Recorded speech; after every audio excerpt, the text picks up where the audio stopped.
Hello, and welcome to the Overcoming Podcast with your host, Adriana Lewin. Before we jump into today's episode, if you could please kindly subscribe to this podcast, and don't forget to follow me on Instagram at _Adriana_Lewin.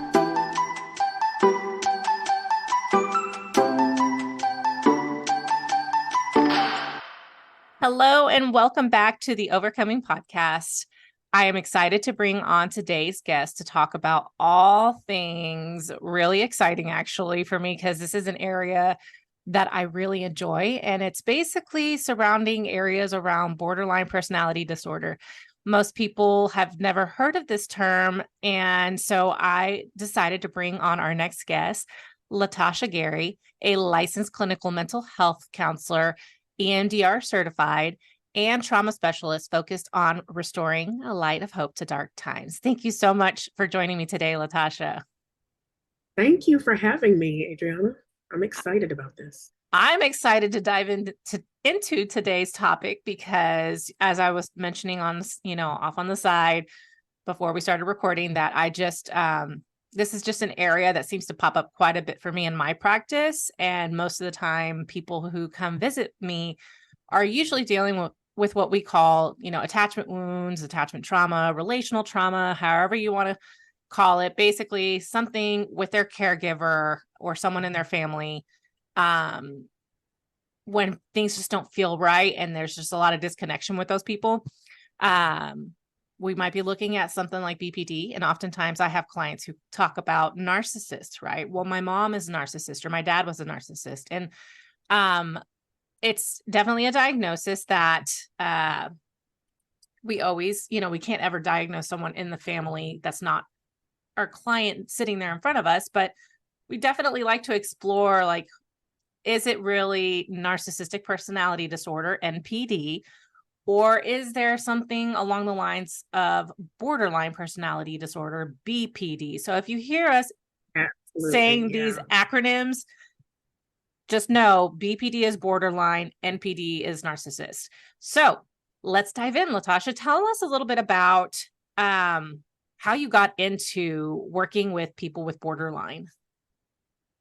So this was not necessarily why I decided to become a counselor. I decided to become a counselor because I wanted to focus on trauma. That was going to be my specialization. Mm-hmm. And then I had a family member, a very close family member, who started displaying all the signs of borderline personality disorder from a young age. And lots of suicidal attempts, lots of, low self-esteem, self-image problems, just lots of rapid mood swings. And when I was trying to get this person help, every single suicide attempt, they were sending us to the hospital. Mm-hmm. And the hospital is actually not very helpful for most suicidal ideations. Mm-hmm. And so she wound up in the hospital twice for extended stays. The first time I definitely agreed with, but after that, I just did not think that it was very helpful at all.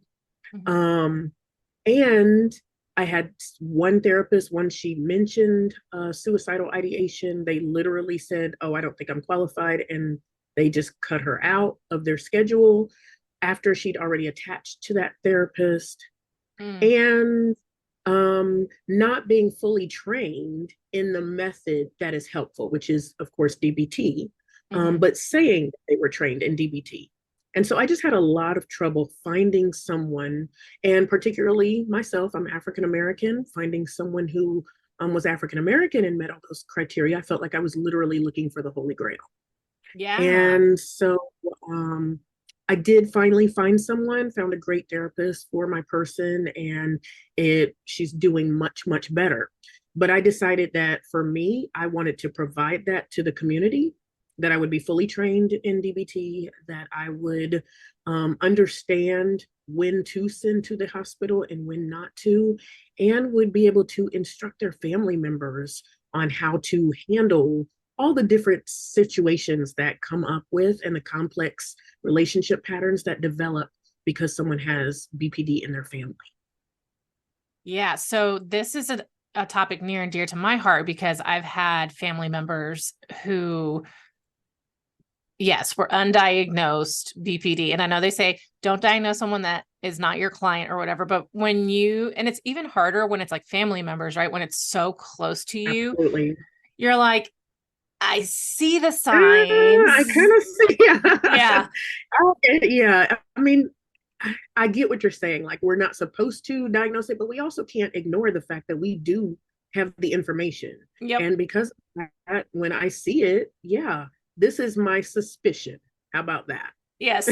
I highly suspect this person, these people close in my family have BPD, which is so fascinating to when you sit there and watch the dynamics of like, okay, this is more distant in my family. Like one is distant relative, Okay. but then the other one is more immediate. And when you start seeing like, oh, well, of course, like this is still in the family because Yep. this distant relative of mine was related to someone else. And it just, long Mhm. story short, basically you get each other. Like it's a dynamic, right? It's like family systems. Like you're used to people with certain behaviors and you may not see it as, um, what's the good word I'm looking for? Like extreme, Yeah, irregular. exactly. You just get kind of used to it. Yeah. You get used to it. I mean, I've had family members say, well, I'm pretty sure that's how, all the women are. Everybody acts. Yeah. And I was like, actually, no, that's not Yeah. true. Yeah. So borderline, and you mentioned something like when people you in your situation, you mentioned that the therapist was like, I'm sorry, I can't treat this. Like I'm not, this is not Mm-hmm. for me after your relative already made a Mm-hmm. connection, which in that situation, like, oh my gosh, like you said that. And Exactly. people with borderline personality disorder, that is one of their big That's their fear. Yeah. being It was like the abandoned. worst thing that you could do is they feel abandoned, or like this person doesn't want me and I'm too much. That's I'm another one that too I hear. much. Yes. Yeah. Which a therapist leaving a client like that, you're perpetuating their fear. Exactly. And just making it so that it's more difficult then to get them to trust the next therapist and be really honest about how it is that they're feeling and what they're dealing with. And so I just never, ever wanted to be in a position where I had to tell someone this behavior is too extreme for me, or I'm scared for my license. So because they Oh, express a yeah. little suicide ideation, I need to get rid of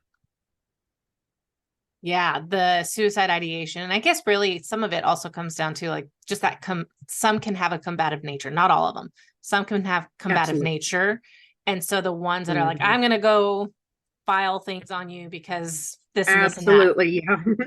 So, Yeah. I actually learned in when I was in school, my professor literally said that if you have anyone who reports you to the board, it is more than likely going to be a borderline personality disorder client. So that was my first introduction into borderline personality disorder. interesting. Mm-hmm. I to be honest, in grad school, we had to learn the DSM, the Diagnostic and Statistical Manual, the basically the Bible for all therapists, that they have to learn the different types of disorders and all that stuff and how to diagnose somebody. That's what's used. Mm-hmm. When we went through that training, I remember going through it and learning about borderline, but never really like when I look at the DSM, Mm-hmm. I don't feel like it's a very Uh, helpful uh, way to diagnose yeah, people. yeah. It's It's very, not. It's very strict, and literally there are about 600 presentations of BPD wow, because 600. all you yes, because there's 9 primary symptoms and you only need 5 of them, but you can do them in any combination.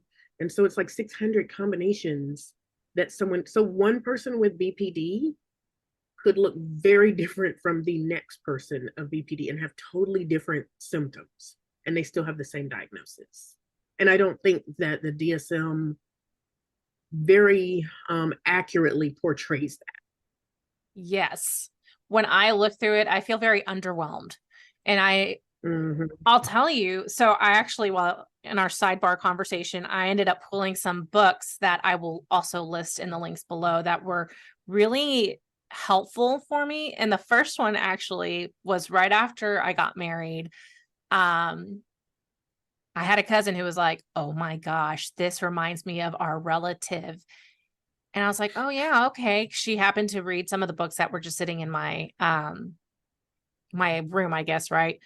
And when I picked up the book to read it just for leisure, right? I was just like, well, this is going to help me become a better therapist because I had just finished grad school at that time.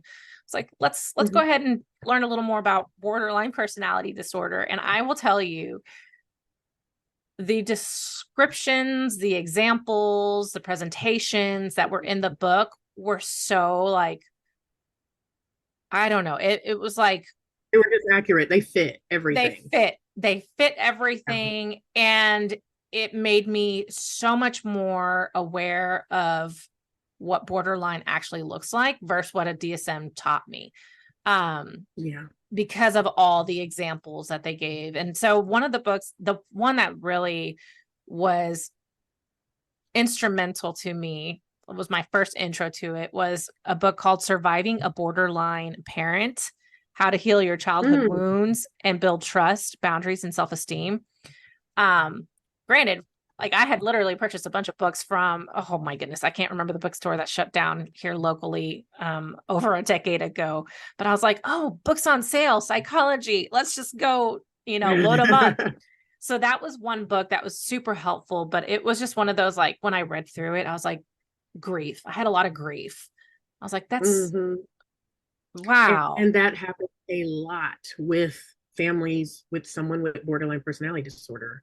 They actually have likened it to having a form of PTSD as far as the level of distress that the family feels, and level of like despair and thing, particularly when you start adding in if there's any violent conflicts or if there are suicidal attempts.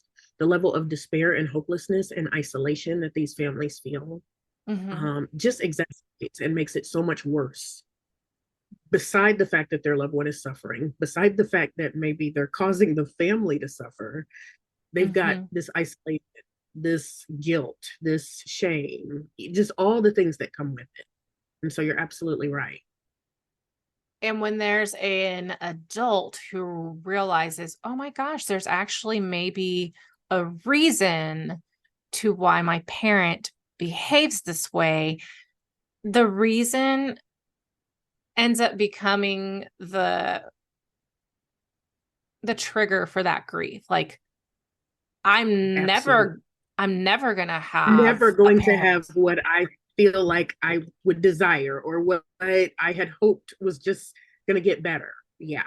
Yes. Or Although I do have to say that there actually still is hope. Like, even with no treatment, what we do see is the symptoms reducing a lot with age. So by the time one is like 40s or 50s, we see a lot of the more difficult behaviors calming down. This is even without treatment and with good treatment. So one of the evidence-based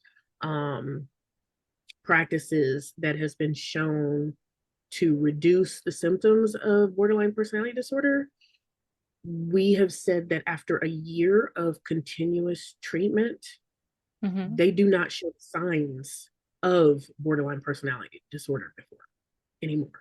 So that is really, really hopeful. We have people who graduate from DBT programs or mentalization based programs, and their family is like, things are 10 times better. Every once in a while, we have a little flare up, but other than that, the symptoms are pretty much gone. And So, so there is still hope. for those who don't know what DBT is, can you kind of describe what that is? Absolutely. Absolutely. So DBT is dialectical behavioral therapy. It was designed by Marsha Lennon, and it is a skills-based cognitive therapy for borderline personality disorder and Mhm. suicidal ideation. It is generally, at the very minimum, a 6-month program, but most programs, if it's a full comprehensive program, and I'll explain that in just a second, they'll ask you to do it twice because it's that comprehensive. And so to learn the skills and practice them, it takes about a year. Now, comprehensive treatment would involve the person with BPD would have an individual therapy session that kind of focuses on how they felt throughout the week, um, what types of behaviors that they displayed that week, and then they would come up with all the vulnerabilities that left them vulnerable to that and what could we possibly have done different. It's very skills based. However, where they learn the skills is the second appointment of the week. It's a 2.5 hour weekly group therapy session where they are with other people with that diagnosis enrolled in the program, and they learn one of the more than 65 skills that DBT trains. Combined together, those two create a comprehensive program. It also entails the therapist being available after hours so that they can coach their client um, in the middle of a problem. So rather than waiting a week to find out, oh, and then I burnt up the car and or I took a bunch of drugs or I sped my car around, they would, in the middle of speeding up or right before they're taking the drugs or whatever impulsive behavior that they usually do to regulate, they call their therapist. And the therapist, specifically, it's not a session, but they walk them through, how do you use the skills in this moment? What skills do you need? And how can we prevent you from doing this impulsive action and making your situation worse? Those three things all combined together create a comprehensive program. And after a year of treatment, they find that quite a few people do not display signs of BPD. If they are still displaying signs, they can continue their group therapy um, and just continue practicing skills. So I got a few questions for that. Mhm. When you have someone participating in a group, like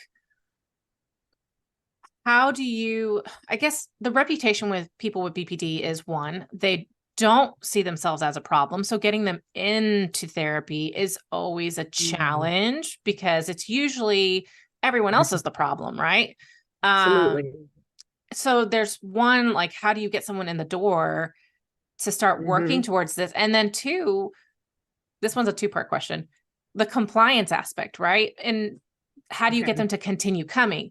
And one of the things that really stood out to me was, okay, in grief therapy, when you have groups, there's a sense of camaraderie, like, oh, we all have grieved together, so we're there understanding each other, supporting each other, creating friendships. But with BPD, isn't that kind of the challenge, is the level of, there's a certain level of dysfunction in trying to create intimacy, like friendships, even, right? Just forming friendships and relationships with other people is a challenge.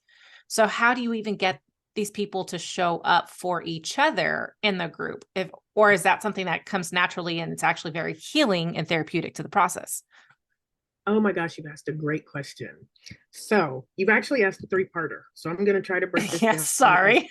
best as I can. Okay.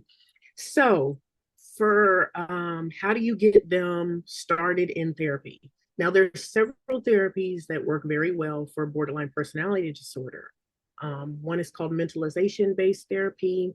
We don't have a lot of people in America who are trained in that, but that is showing evidence that it is effective. The one that in America that has shown the most effectiveness is DBT. And what I love about DBT is the first four of a trained DBT therapist will know the first 4 sessions we're not even asking them to commit. We're not enrolling them in therapy. The first 4 sessions are literally about getting that commitment.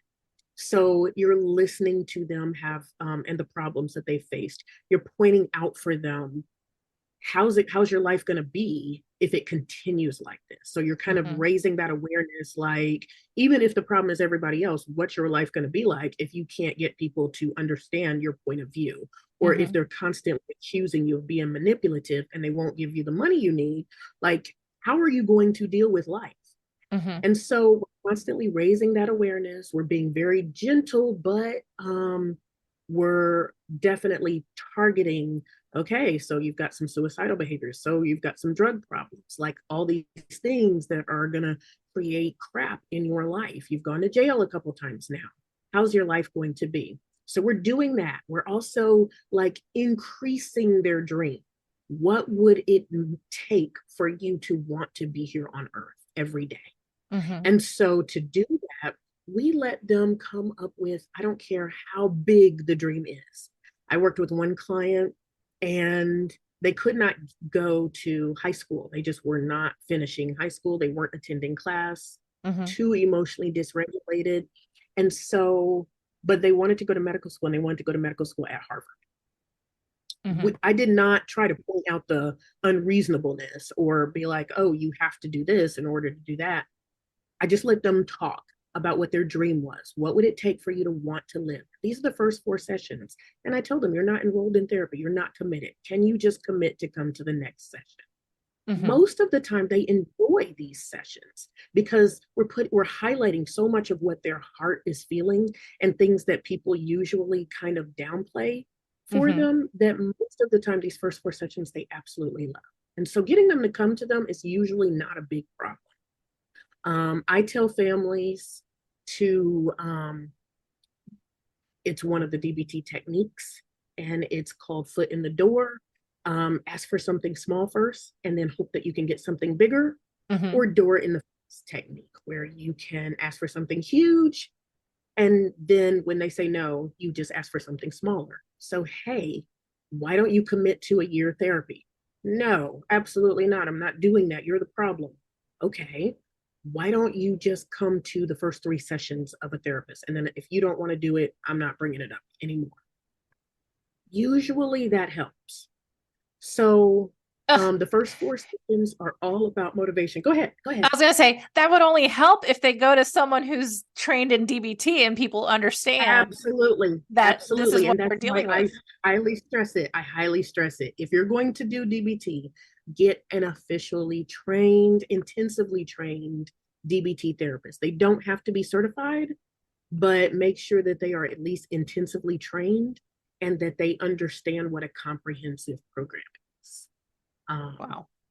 Other than that, I would not recommend necessarily forcing the therapy because I just feel like DBT is the best way to go, at least to start out with. Yeah. And so then you said something about, well, how do you get them to stay in therapy? That's what the individual sessions are for. We actually monitor that every week. How much urge did you have to quit therapy this week? And we address that directly. If they skip therapy or if they have a suicidal attempt, we have certain things that we do, and they've agreed to this as part of that commitment in those first 4 sessions, that, hey, if this happens, this is what's going to happen. And so they already know it. They don't generally get too upset. It's just, the whole thing is literally like chef's kiss for borderline personality disorder.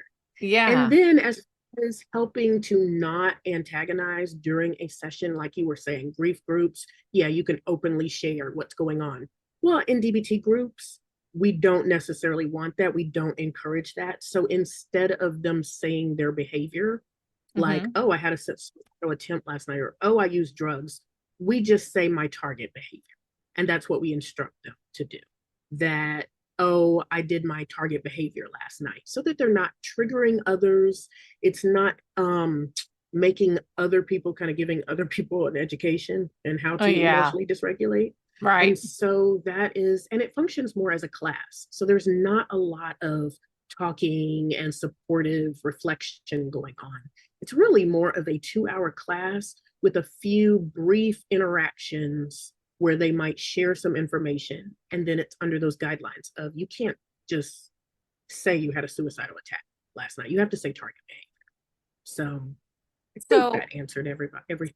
yes, I'm going to follow up to that last part. Do you feel that in the group setting that it's helpful for them to feel seen by other people and relating to other people? So almost like normalizing their experience. Okay.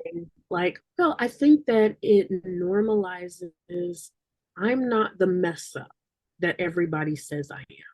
There you go. And I can get better because they'll see other people kind of having those same extreme emotions that go with a BPD diagnosis Mm-hmm. and choosing, well, I did this skill and it really worked for me.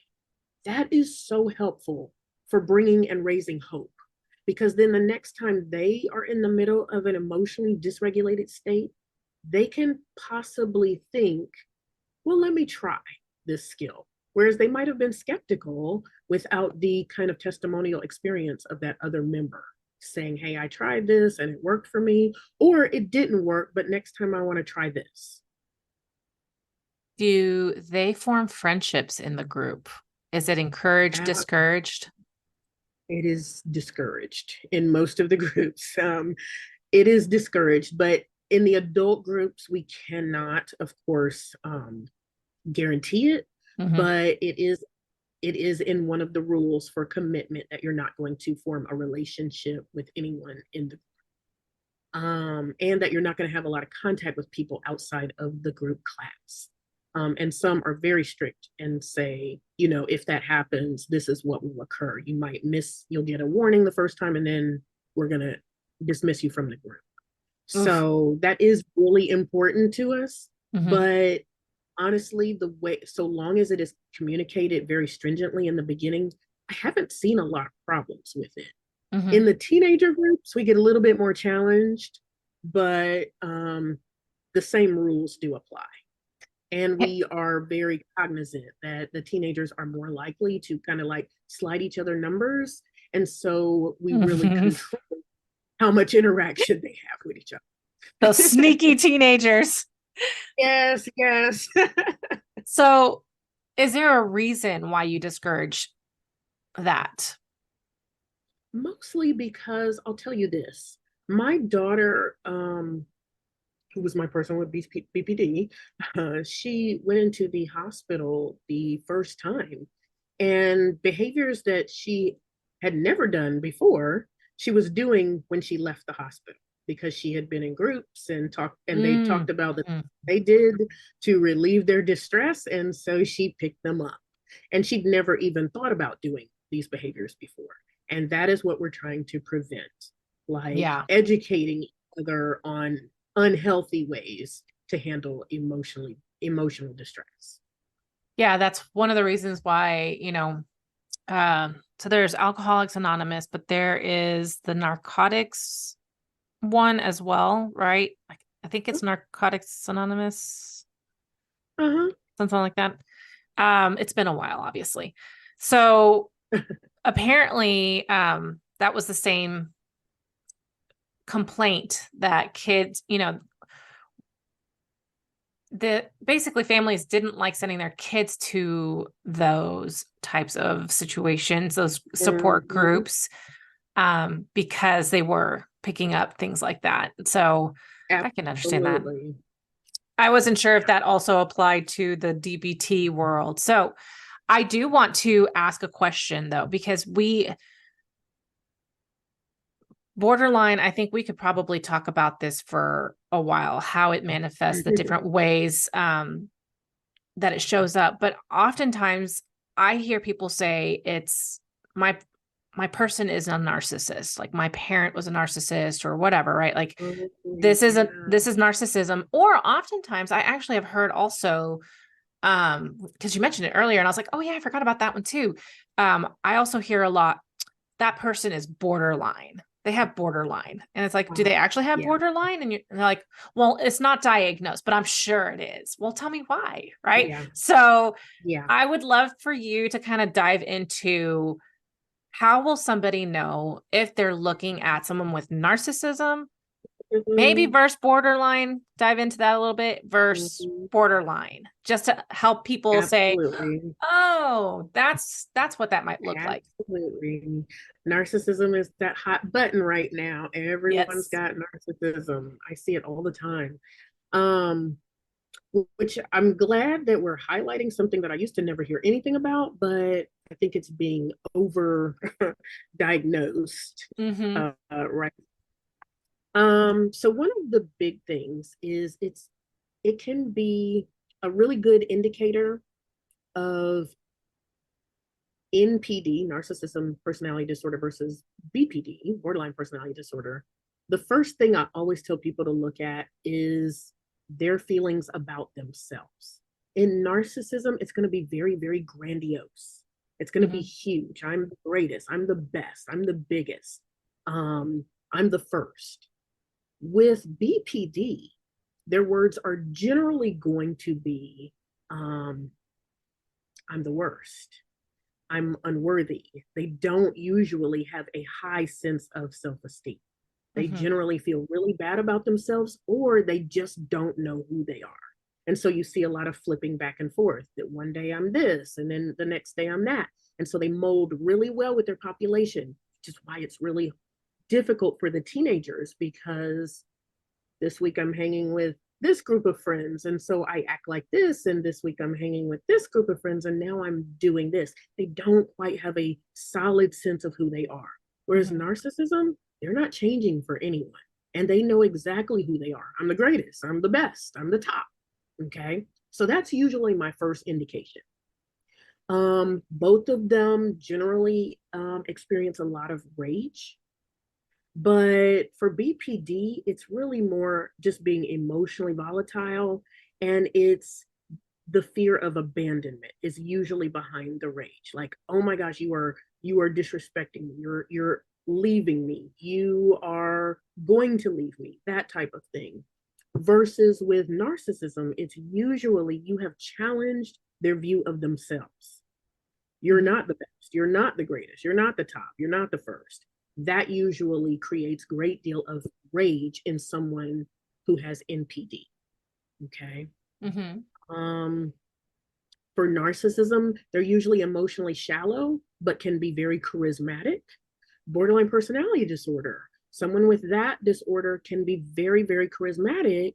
Lots of people love them, but they generally are very, very have a feeling of emptiness, because they Mm-hmm. feel like even when I'm with people, I don't feel like I'm with anyone. No one understands me. No one gets me.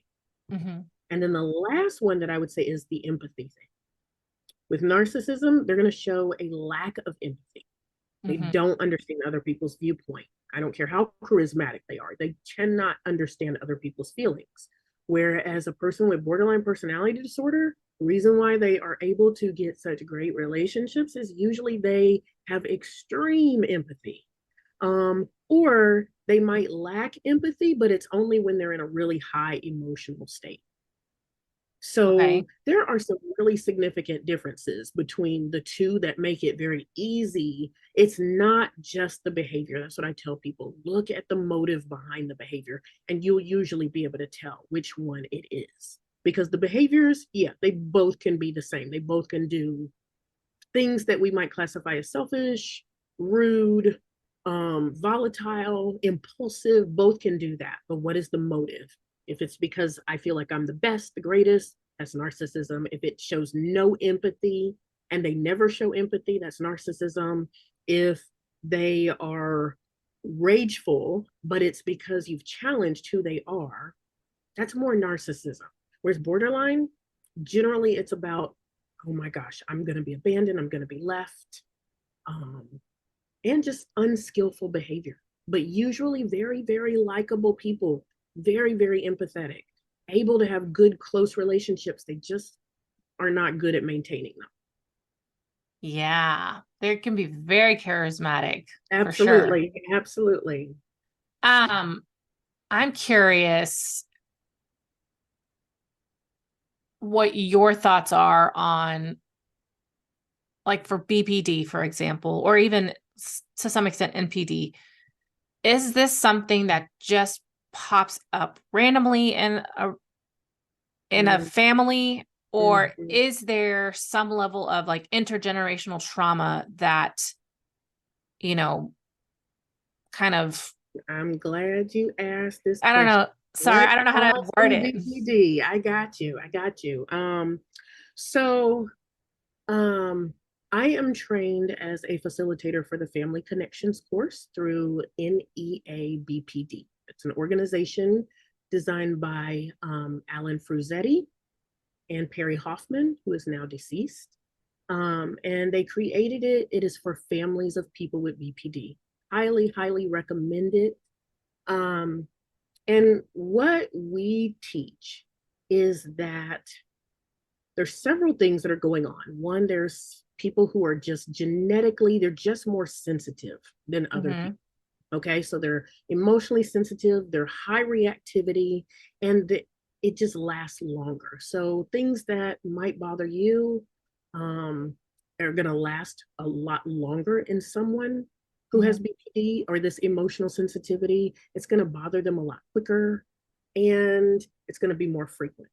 Okay, so there's just that. They could, and they say that actually about like 40% of the population has this high emotional sensitivity. That Okay. doesn't create BPD. Mm-hmm. What then adds to it is what Alan Fruzetti has geniusly labeled as kind of a family invalidation or environment invalidation. Now, this is where kind of the genius of the model comes in. Um, Invalidation is being made to feel like you are wrong in some way, like your feelings are not valid, your the way that you look at things or handle things is wrong.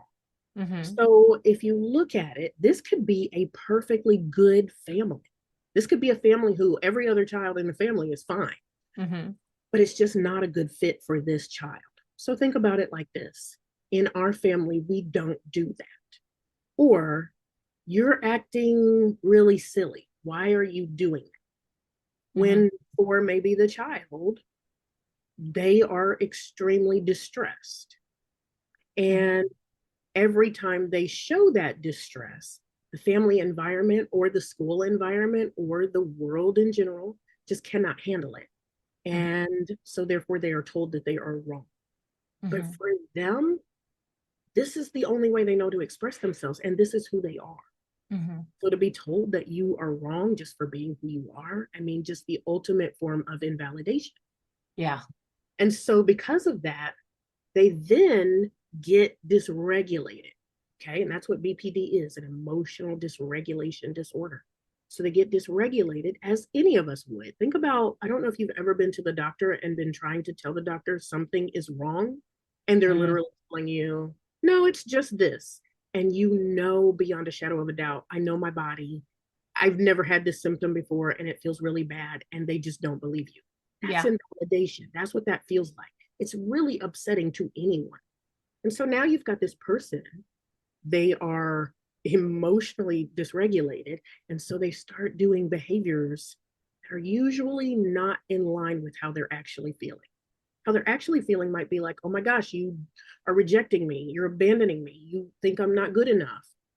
But what they show is rage. What they show is anger. What they show is, I'm going to kill myself. Okay. And Mm-hmm. so, of course, the person, all they can go by is what they see. And so they react to that. And now there's more invalidation because if I'm really feeling, oh my gosh, you're going to leave me. And so I start screaming at you, what are you going to do? You're going to leave, right? And Mm-hmm. so the very thing that they fear, people with borderline actually cause by their behavior. And it's because unskillful behavior. So Wow. it's really invalidating environments that we feel like kind of create or perpetuate and create borderline personality disorder. And like I said, this is not a family blame thing. the family could Yes, be it is. No, I'm just kidding. fine. It's all the family's It's fault. all your mother. It's all your mother.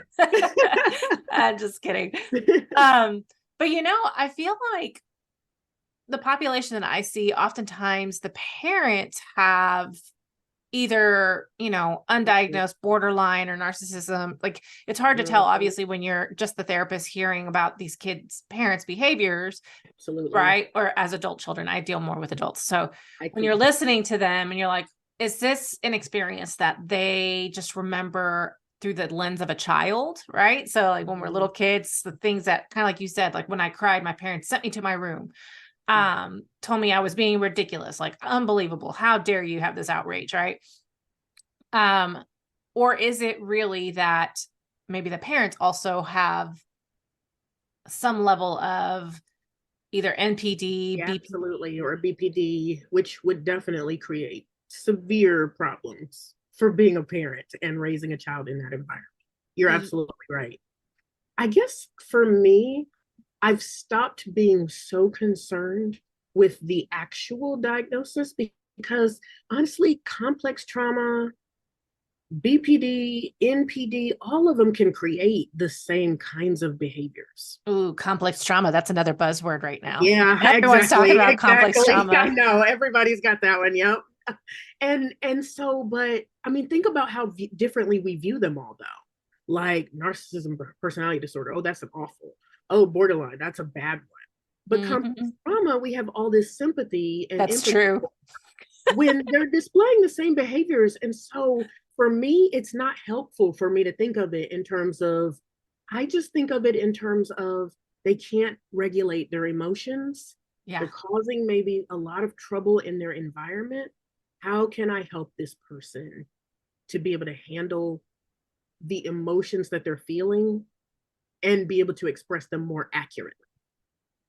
And when I do that, it really doesn't matter to me if it's borderline or complex trauma or even narcissism's a little bit of a different beast, but even that, when you're dealing with the children of persons, though, who were raised with any of those disorders, yeah, how incredibly dysregulating and invalidating is that for that child?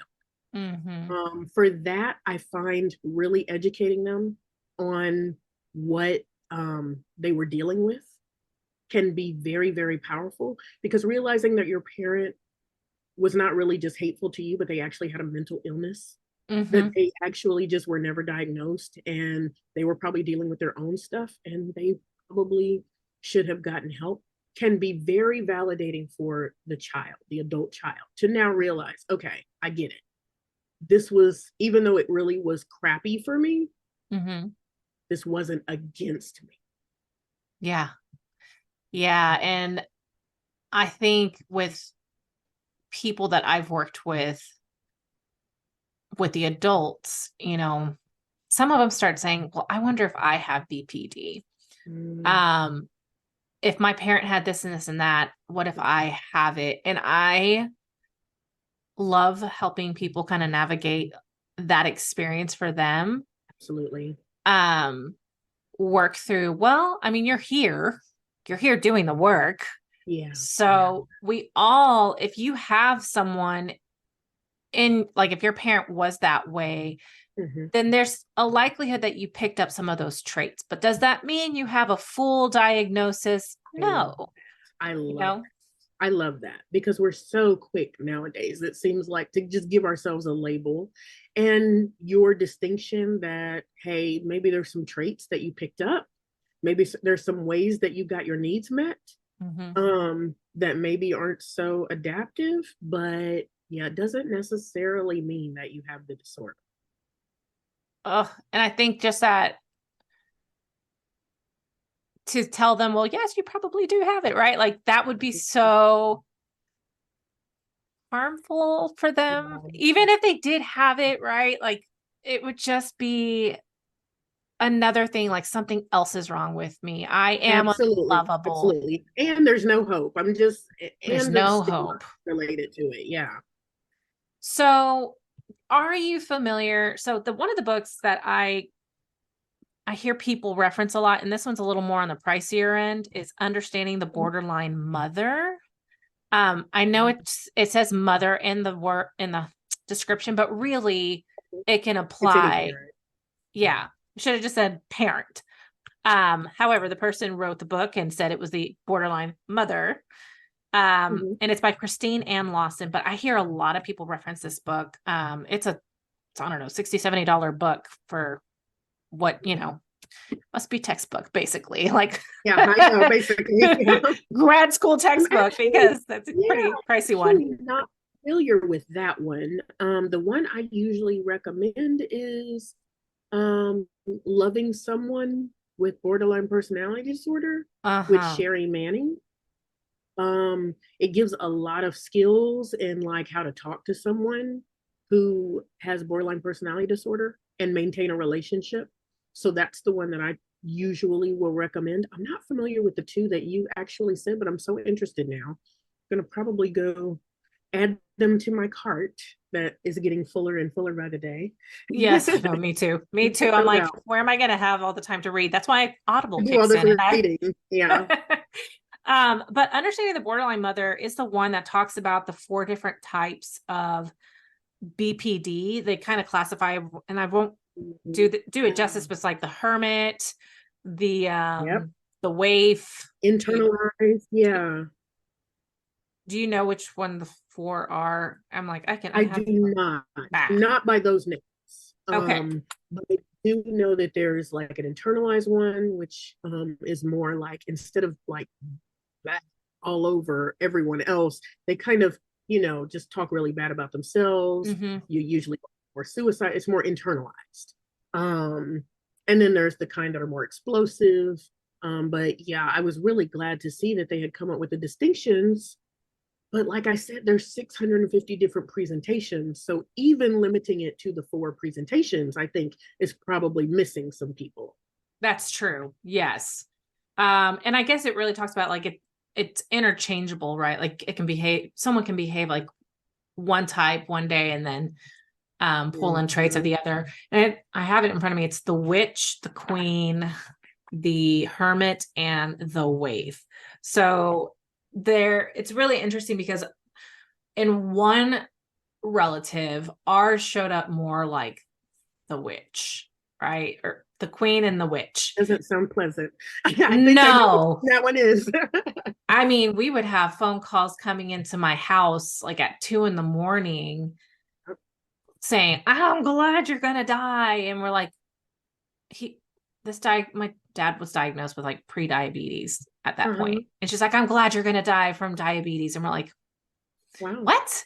Yeah. What? Wow. Yeah. Yes. So very volatile, very Yeah. extreme Very type, explosive. Yeah. very Very explosive. Yes. externalized. Yeah. Yes.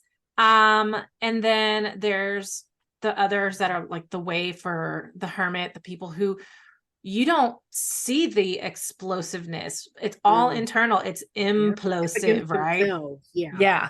So it's always woe is me, I'm the victim kind of mentality. So again, that might be something, since we are running pretty short on time. I won't dive too far into the different types in particular for this episode, but I would love to give you an opportunity to just kind of share a little bit about your practice and how people can get a hold of you if they want to know more about borderline personality or getting help for their family. Absolutely. So again, I definitely recommend neabpd.com and signing up for the Family Connections class if you suspect. It's a free class. It's 12 weeks, 2 hours each week. Highly recommend signing up for that, and don't be discouraged by the long wait times. You'll eventually get in. For me personally, I just started a private practice in Charlotte, North Carolina. It's available telehealth, virtual, or in person. And I focus mostly on teens to adults who have either complex trauma or borderline personality disorder, which I treat with either DBT or EMDR with some mixture of DBT skills based training. And so, yeah, anybody 13 and up. And I just love working with the population. I love working with anyone who's impulsive or has really wide mood swings, which, like I said, it fits trauma, complex trauma, and borderline personality. Well, I just want to say thank you so much. Oh, wait, your website. What is your website? Did you mention that? Oh, try Psychology Today. Look me up, Latasha Gary, Gary, and that's probably the best way right now. Website is being designed as we speak. So, Okay. Um, so other than that, I guess we'll just transition to the end of the show. So I just want to say thank you so much. I've loved our conversation. I really love talking about BPD and MPD. It's definitely one of those. I think it's eventually how I ended up becoming a therapist, but it's not really how I realized that I entered that world, right? yeah. So it's always a topic that I love talking to people about, and because it's also something I see often in my I population. think we often all do, and maybe just don't recognize it, or we don't Yes. call it the same thing. I want to thank you for having me on. This has been great. Love talking about this, and I really appreciate the opportunity. Absolutely. So I hope we can have you back on the show at another time and maybe we dive even further into the BPD. Okay. So thank you again. And if anyone has any questions about today's episode, I will make sure and link some of the organizations and the books in the show notes. And thank you so much, everyone, for tuning in today. And I can't wait to share the next episode with you. Thanks.